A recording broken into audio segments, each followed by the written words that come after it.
This is Locked On Sports Atlanta, and it's time for the Atlanta Football Party, only on Locked On Podcast Network, your team every day. Welcome back to an Atlanta Football Party here on Locked On Sports Atlanta and also here on Locked On Falcons. I am one of your hosts, Aaron Freeman, joined by Jarvis Davis. Locked On Sports Atlanta. Of course, I host Locked On Falcons, and today we're talking all about the Falcons Friday night practice in Mercedes-Benz Stadium. But first, I want to tell you guys that today's illustrious episode of Locked On Falcons and Locked On Sports Atlanta Football Party is brought to you by FanDuel. Make every moment more. As the summer starts to wind down, the sports stop sporting like we want them to, but this summer, FanDuel is hooking up all customers with a booster bonus daily. That's right. There's something for everyone every day, all summer long. Visit FanDuel.com to get started. And we want to thank each and every one of you that is everydayers of both of these podcasts. Of course, if you want to make this podcast, that podcast, your first listen, your first watch each and every day, and become an everyday, all you got to do is subscribe or follow for free on YouTube or wherever you listen to podcasts. So we have Jarvis on hand live from Mercedes-Benz Stadium. He said, hey, look, the third string, fourth string guys are in. Let's go on and let's talk about the guys that matter. And of course, the two guys that really matter the most is the big-time quarterback, the $180 million man, Kirk Cousins. And it sounds like, Jarvis, from your eyes, him and Drake London look like a match made in heaven in Friday night's practice at the Benz. You know what? When you think about what Kirk Cousins brings to the table, it is, we understand what he is, right? He's a 4,000-yard passer. He was on a ridiculous pace last year before he got injured, tore his Achilles and everything. So, and I said one of the big questions for me coming into this season is not necessarily if he's going to be fully healthy, because, you know, given the recovery time and everything like that, we understand that he's going to be fully healthy. It's just a matter of going out there and actually executing and doing those things, and that's what you saw tonight, man. Like, it was at one point where I thought Kirk and was picking on AJ Terrell, because it was, you know, he caught him like a little end route. He caught it over the middle. You know, it was a really good catch by Drake. You know, it was good coverage. You know, it wasn't like that with that much separation. And he caught it over the middle, and then it came right back the next play, went deep. It was a perfect throw. Drake was able to get tap his toes on the sideline and fading out of bounds. That bad ball was right in the basket, man. So looking at that combination, I said 18 plus 5 is going to be a good one. Because when you think about, you know, the caliber of cornerback that AJ Terrell is, and you seeing those guys having that rapport, that's what you want to see. That's going to help Kirk, you know, be in a headspace where, like, hey, man, I know that I can do this. I know what it looks like on paper, but Kirk talked about it himself. He's like, man, I'm not into perception. I'm into, you know, reality. And reality is he has to have a good connection with Drake London in order for this team to have some success on offense this year. Yeah, you say 18 plus 5, that equals 23. 23 is a number of the GOAT, you know, so it looks like it's a magic number in terms of that sort of working. But I think you're right, Jarvis, with those two guys and Kirk and you know, because Kirk's already let the cat out of the bag that they're not going to play in the preseason. So every one of these practice reps matter for Kirk and Drake in that starting offense, just because they probably are not going to be able to get too much action in the preseason games. Later in the episode, we'll talk about some of the things that we're looking forward to next week against Miami in the preseason game. But, you know, we're talking about Kirk Cousins. We're talking about Drake London. Let's talk about the other guy that everybody has their eye on. You and I joked the other day on the podcast that all eyes are going to be on him, especially next week when he gets on a real football field and faces off against a real defense. No offense to the Atlanta Falcons, but, you know, it's practice. Let's talk about Michael Penix Jr. How did he look on Friday night? There were some things that I feel like seemed like he had a couple overthrows early on, but, you know, as they start moving the ball and getting into, like, they're doing some 2-minute drill stuff, you know, you start to see him kind of settle down and start making those throws that we've been seeing out at Flowery Branch. Because I think the report that he has with Rondale Moore makes a lot of sense, right? Because he's been working with Rondale Moore, been working with the second team. I know we're going to talk about the third wide receiver competition in just a little bit, but I think that you could tell that he's been working with Rondale Moore because they seem to have had a really good connection on Friday. Because those guys, man, when you think about what Michael Penix brings to the table, he's a guy, he's a timing guy. And when you start to see maybe that wide receiver didn't get out of his break quite quick enough, and that's what he used to, because the ball is coming out. He's not gonna hold on to it. So like I said early on, it was you kind of got that feel that it was like that. But as the practice went along, you start to see what Michael Penix is here for, and that is that accuracy, at elite processing, getting the ball out, putting the wide receiver's hands so those guys can go out there and make plays after the catch. Yeah, and I think you're right. We're all anticipating what we're going to be able to see from Michael Penix when he gets into the games over the next couple of weeks. Probably getting a lot of the preseason snaps that Kirk Cousins and company won't. And we're talking about Kirk and that offense trying to fire on all cylinders with maybe out those game reps, but Penix will have an opportunity to sort of work his way through whatever issues he has to deal with. But I think it's good to hear that he's looking relatively sharp in these practices. But you talk about that connection with Rondale Moore. We've seen Ray-Ray McCloud get a lot of the snaps for that number 3 position battle. Do you feel like there was any movement in that battle between those two guys to be that sort of number 3 wide receiver after Drake London, after Darnell Mooney?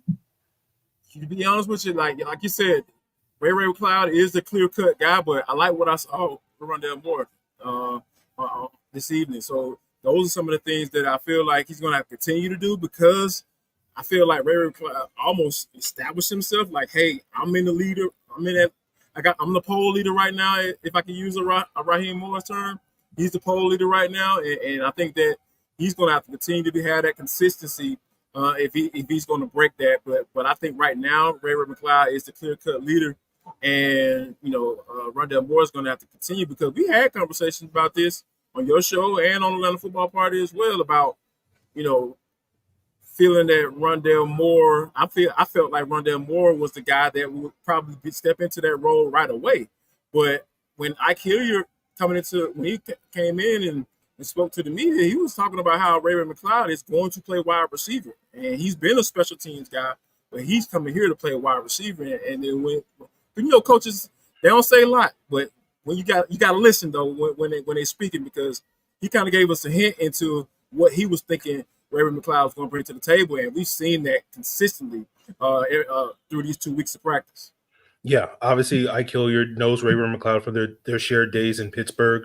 But talking about Rondale Moore, you're talking about that connection with Michael Penix, right? And as you say, McCloud seems to have the leg up, the pole position at this point in time. But there's a lot of camp to go through. There's a lot of training preseason games to go through, and again, talking about if Michael Penix is getting a lot of those snaps, that's going to give a golden opportunity for someone like Rondale Moore to make some plays in some of those games, just because you're talking about that sort of built-in rapport. And so we'll see if he can kind of make up ground, kind of similar last year where we saw DeMarco Hellams sort of working behind Micah Abernathy, and then he made some plays in some preseason games to move up. He made a play tonight apparently in the practice, and we'll talk about that, as well as we've been talking all about offense here.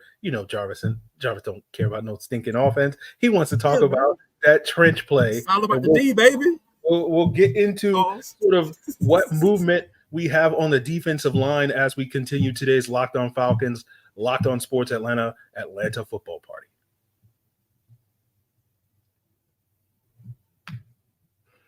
Passion, drive, patience. It is the formula for winning championships, and it's also what's going to keep your ride or die alive. eBay Motors has everything you need to maintain your vehicle and level it up to peak performance, whether you're in the bins or hanging out at practice. If you're looking for superchargers like Drake London, roof racks, exhaust kits, whatever you're looking for, speed, power, style like the Falcons offense, eBay Motors has got you covered for your number one ride or die. With over 122 million parts, you'll always find exactly what you're looking for. And with eBay Guaranteed Fit, your part is guaranteed to fit your ride every time or your money back.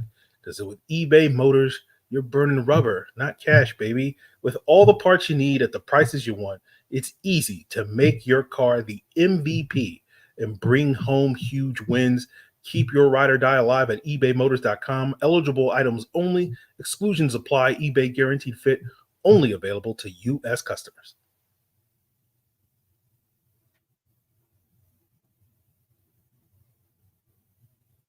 So we're here with Jarvis Davis, myself, Aaron Freeman, host of Locked On Falcons, here on a Atlanta football party here on Locked On Sports Atlanta. We just gave you guys the lowdown on the Falcons offense and how sharp they looked in practice.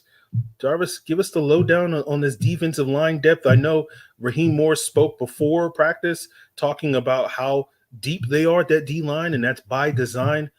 Can you elaborate a little bit more on what Morris had to say and what you saw in practice today? That's the thing that when you think about, everybody clamoring for one guy, get this guy in the first round. I know I raised my hand.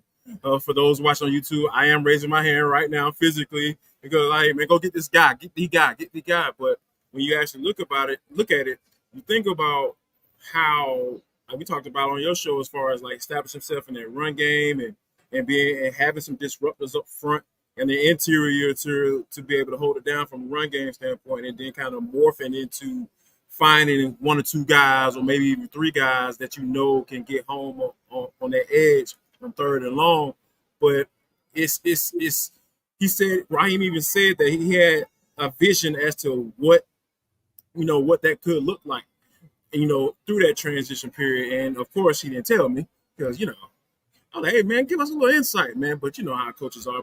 But I do feel that his vision is to have these guys fight, clam, scratch, scrape for as many reps as they possibly can get on pass down situations, man. And I feel, and you know what? I actually like it because that breeds competition, man. When you have that many guys and potentially maybe 8 or 9 defensive linemen you're going to carry on this roster, because they don't care about positions. They take the position. Coach even said it.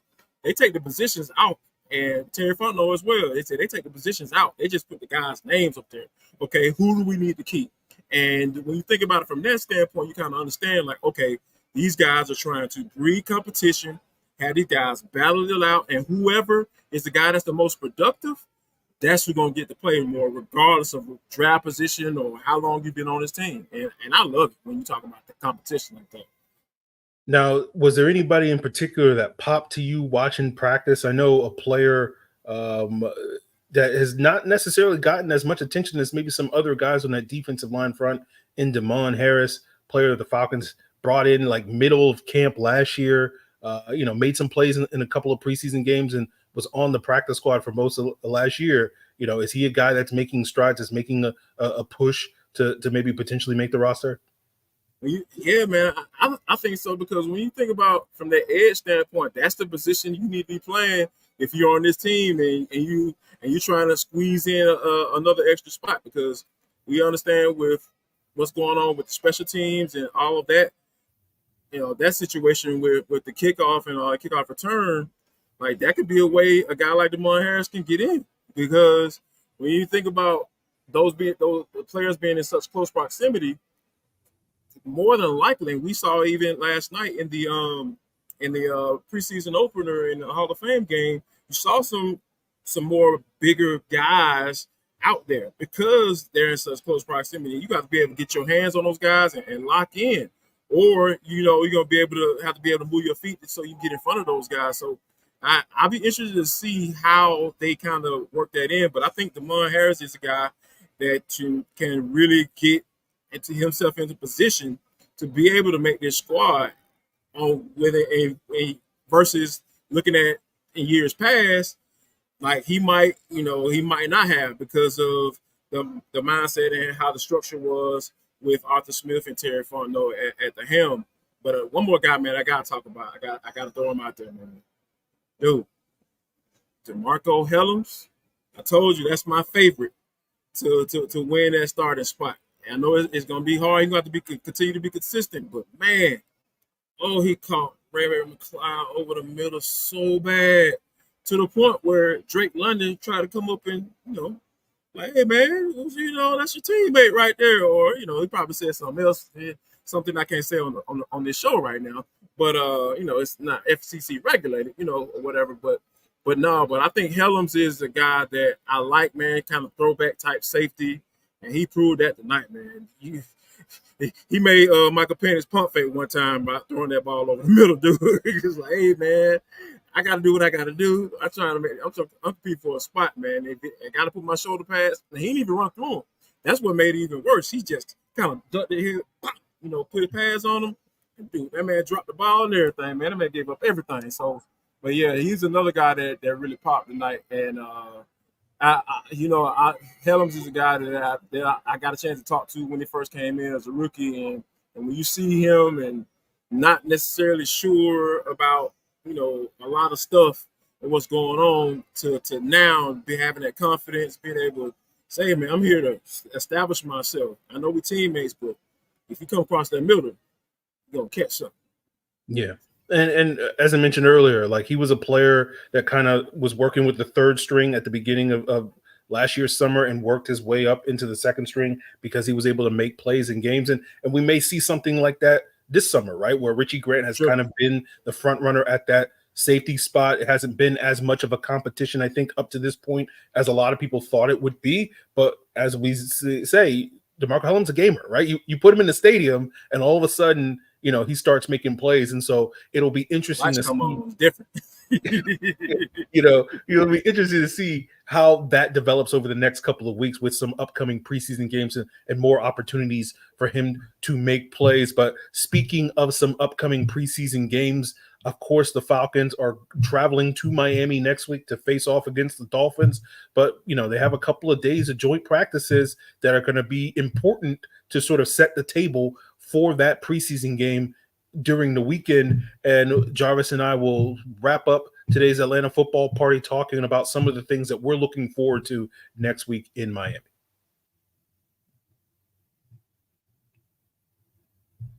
Guys, it is the summertime, and while the sports aren't sporting like they want them to usually during the summer, we're getting to that time in the calendar where things are starting to pick up.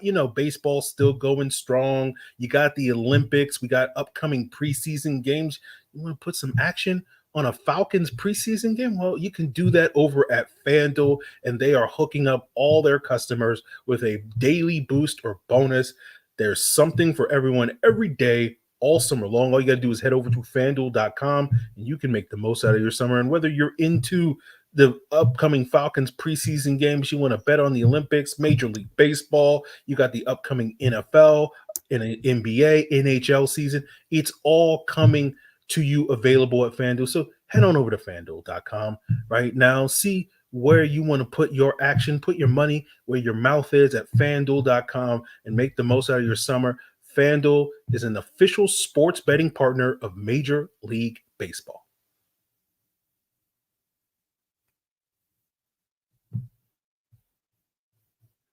So, Jarvis, we're a couple of days away from the Falcons taking, their talents down to Miami, right? Much like a certain LeBron James, the other GOAT, I guess you could say. He did a couple of years ago. I guess it's more than one. Yeah, 15 years ago or whatever it is. It's been a while. But the Falcons will be taking their talents down to Miami. If the heat in Georgia doesn't kill you, then the heat in Miami might wind up killing you with some of that humidity. But Jarvis, what are some of the things that you're looking to see from this team when they get into these joint practices? We saw them do this last year with Miami. We saw Tyreek Hill do his thing, as Tyreek Hill is so want to do. I do not want to be the cornerback that has to cover Tyreek Hill in a practice. Like, this is not cool. Like, just let him do his thing. Like, just, hey, get that guy out of here. Like, we don't need to see what he can do. Jalen Waddell passing out work too to Jalen. So, we don't want to see Tyreek Hill and Jalen Waddle doing their thing next week in Miami. That's one thing that we both can agree on. But what are some other things that you are looking forward to from this team next week in Miami?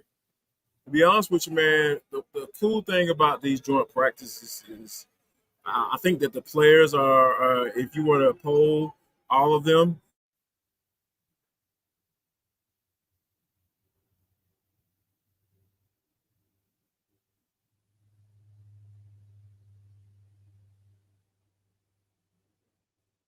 there are some things that there are some things that you have to try and take a look at when you're playing against other people. You don't necessarily have all the tendencies, right? And this is like mostly an unscouted, when you're going through these practices as well. So it's really basically reacting, to somebody that's throwing something at you. And that's when you got to be at your best, right? Because that's going to happen in the game where, oh, we didn't see this on film. What are we going to do? So, and especially from a quarterback standpoint, wide receivers, and Zach Robinson, he's going to be going against another defense, a different scheme, and that's going to be, you're going to see how he's going to react in practice and everything like that. And of course, not only that, but the trenches, man, the one-on-ones, that's going to be the golden goose right there. That's what people are going to be paying attention to, and that's what I'm looking forward to seeing, because I want to see, what Caleb McGarry is going to do in pass pro down there against those boys in Miami. And obviously, guys like the young pups, Rupert Roro, he was a guy that I got a chance to see him, check him out. He looked good in 11 on 11. Got to see him he had a nice rep there. So if those young pups continue to go down there and shine, man, that's exactly what I'm going to be looking for. And of course, I would love to see what this secondary does against Miami, because that's going to be a really interesting to watch, because we understand the one question that we have on the other half of that secondary, as far as what Mike Hughes is holding it down at that corner spot right now. Richie Grant, like you mentioned earlier, is starting safety right now. So I'll be interested to see if a guy like Clark Phillips or DeMarco Hellams can start making that case in game one. So that'll be interesting to watch for sure. Yeah, I think you're right with the joint practices. You're not necessarily preparing, but I think you're right where, it's a lot about physicality. It's about athleticism. You don't know exactly what the other team is going to be doing, but the thing that you don't have to necessarily prepare for is effort, how toughness, and all the sort of things that you want to show. And, that often leads to, tempers flaring. I guess, Jarvis, we got to figure out if FanDuel has some odds on the over-under for how many scuffles there will be. Maybe we'll set it like 3.5. We'll probably have D-Led out there officiating it, and yes, and scoring it. He will be polling immediately afterwards. But yeah, I think that's going to be the big challenge for the Falcons. It's just matching the intensity and the physicality, whatever Miami brings, taking it to that same level and taking it beyond. And I think that will be really a big test for those guys. Is there, besides Michael Penix, is there any other players that you're going to have your eyes on, when we get to the actual game later in the week against Miami? Wow, man. I want to see what Carlos Washington does, because that dude runs hard, man. Because, they're full speed, but they ain't full speed. So I feel like the running backs, we're going to get a chance to get, a good view of what they look like, as far as, because I know Carlos Washington has looked like he's been running hard. I want to see if that translates to broken tackles and getting 2 or 3 more yards after breaking that tackle and getting downfield, or maybe even pop one for 30 or 40 yards down the field. So I want to see if that translates, because he's definitely been practicing that way. So, and he just looks, he's one of those backs that just been looking really good out there, and that's going to be the interesting thing to watch, like putting guys on the ground, because they haven't been doing that in practice. So now they're going to get a chance to really run through that and finish that play, whether it be offensive lineman. And I saw Jake Matthews out here put somebody on his back, man. He put Braylon Trice on his back out here, man. It was on a run play. Oh my God, he sealed the edge so quickly. Caleb McGarry too. He put somebody on his behind. So yeah, man. With Matt Bergeron out here, Donkey Kong and folks out there practice. You got Jake Matthews pancaking folks, man, and then you got Caleb McGarry out here rolling folks up out here at practice, man. Oh, I want to see these offensive line, man, start to really establish themselves. Like, yeah, we stand up. They're disrespectful out here, man. You see, I almost jumped up. Well, Jarvis, you're talking about the running backs. Right. I'm looking forward to the guys that are be tackling the running backs in the upcoming game, the linebackers, right? Where going up against Miami, they have a lot of speed on that offense. This is the opportunity for your boy Troy Anderson to showcase some of that speed that can match up maybe a little bit with those Dolphins, skill position players, especially at the running back position. Check this out, Aaron. Check this out. You'll be proud of me. I asked Raheem Morris about Troy Anderson as far as what his role is going to be coming into this season. And he said something that I thought was very interesting. He said, Troy Anderson is a starting linebacker in this league. He said, it's just unfortunate that we have 3 of them. Okay. So, and he said that Troy is willing to do whatever they ask him to do, whether it be special teams or what have you. But he said he is a starting linebacker. So, you know what that means for me. I want to see it. I want to see it. But you'll be proud of me, man. I was asking a serious question about Troy, man. I want to know, man. Choir minds want to know about Troy Anderson. Absolutely. So we will see what Troy Anderson is bringing to the table next Friday when the Falcons face off against the Miami Dolphins, as well as so many other players that Jarvis had an opportunity to see. Sound off in the comments, ladies and gentlemen. If you were out there on Friday for practice, some of the highlights that you saw, so maybe some of the lowlights, some of the things that you are looking forward to next week in joint practices, as well as that preseason opener in Miami. That is going to wrap it up for myself, Jarvis Davis, here on the Atlanta Football Party, a simulcast here on Locked On Sports Atlanta, Locked On Falcons. Of course, we thank each and every one of you that makes us your first listen. Continue to do so by subscribing or following for free on YouTube or wherever you listen to podcasts. Of course, check out the Locked On Sports Today, Locked On NFL Scouting, Locked On Sports Atlanta family of podcasts, Locked On Hawks, Locked On Braves, Locked On Bulldogs. It's all part of Locked On Podcast Network, your team every day.